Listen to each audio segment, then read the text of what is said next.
وَاقْتُلُوهُمْ, and kill them wherever you overtake them, and expel them from wherever they have expelled you.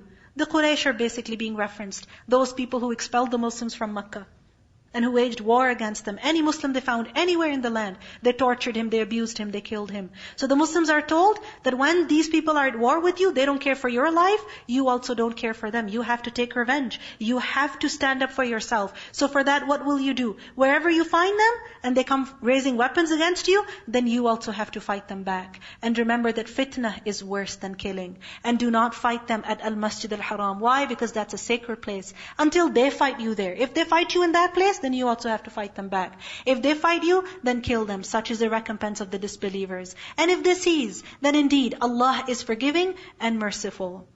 Fight them until there is no more fitna. The concept of war in our religion is what? That fight, go to war. Why? To eradicate fitna. To eradicate fasad. To eradicate oppression, persecution. Not to get richer. Not to secure more lands. Not for fame. No. قَاتِلُوهُمْ حَتَّى لَا تَكُونَ فِتْنَةً وَيَكُونَ الدِّينُ لِلَّهِ. And until worship is acknowledged to be for Allah. Meaning until people have the freedom to worship Allah. فَإِنِ انْتَهَوْا. But if they cease, then there is to be no aggression except against the oppressors. Fighting in the sacred month is for aggression committed in the sacred month. Meaning if someone fights you in it, then you may fight them back. Otherwise, fighting in the sacred months is something that is not permissible. And for all violations is legal retribution. So whoever has assaulted you, then assault him in the same way that he has assaulted you. And fear Allah, and know that Allah is with those who fear Him. Therefore do not violate His limits. وَأَنْفِقُوا فِي سَبِيلِ اللَّهِ. And spend in the way of Allah. And do not throw yourselves with your own hands into destruction. How? By refraining from spending. Think about it. If a person is hungry and he has the money, he can't afford to buy food, but he doesn't buy the food and he starves. Isn't that destroying yourself? It's harming your own self. Likewise, as Muslims, we all have spiritual needs. We all need this religion.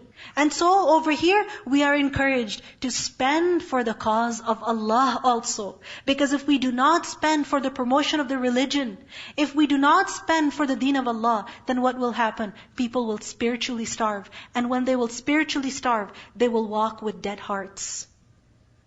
So spend. Spend, whether it is for Hajj or it is for the promotion of the deen in any way, spend in the way of Allah. And do not be stingy in spending in the way of Allah. Think about it. Sometimes we give sadaqah, for what reason? For our own personal gain. Because I want reward. Or we're in some hardship. So we give sadaqah so that that hardship is removed. We're in some problem, we give sadaqah so that Allah creates ease for us. These are all good. And these are all correct ways. However, who's going to benefit? Only we will benefit. But a Muslim, a believer, is one who's not selfish. وَمِمَّا رَزَقْنَاهُمْ يُنْفِقُونَ. They spend on others also. They think, who else needs my money? Where else can I spend? What else are the needs of my family, my community? My community needs deen. They need the knowledge of the Qur'an.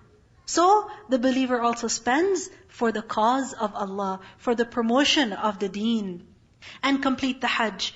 وَأَحْسِنُوا إِنَّ اللَّهَ يُحِبُّ الْمُحْسِنِينَ. Allah says, do good. Indeed, Allah loves the doers of good.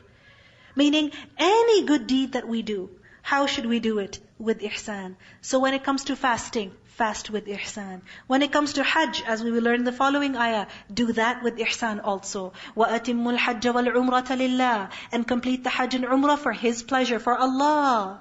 For Allah's pleasure. So don't keep counting how many Hajj and Umrahs we have done and keep telling people, no, this is for Allah. But if you are prevented, then offer what can be obtained with ease of sacrificial animals. And do not shave your heads until the sacrificial animal has reached its place of slaughter.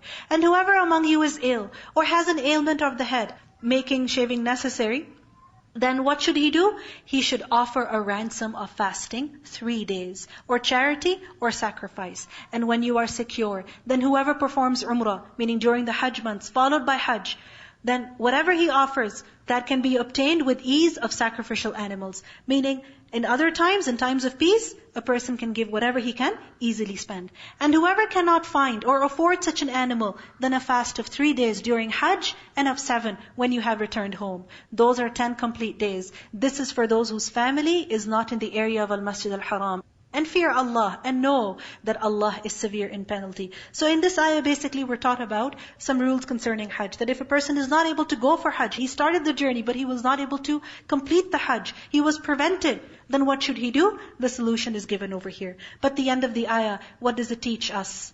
Fear Allah, وَاتَّقُوا اللَّهَ وَاعْلَمُوا أَنَّ اللَّهَ شَدِيدُ الْعِقَابِ. You should fear Allah and have this knowledge that Allah is severe in penalty. Allah is very merciful. But at the same time, He has given us certain commands that we must observe. And when we don't observe them, then what are we bringing about for ourselves? Allah's penalty. Because He is shadid.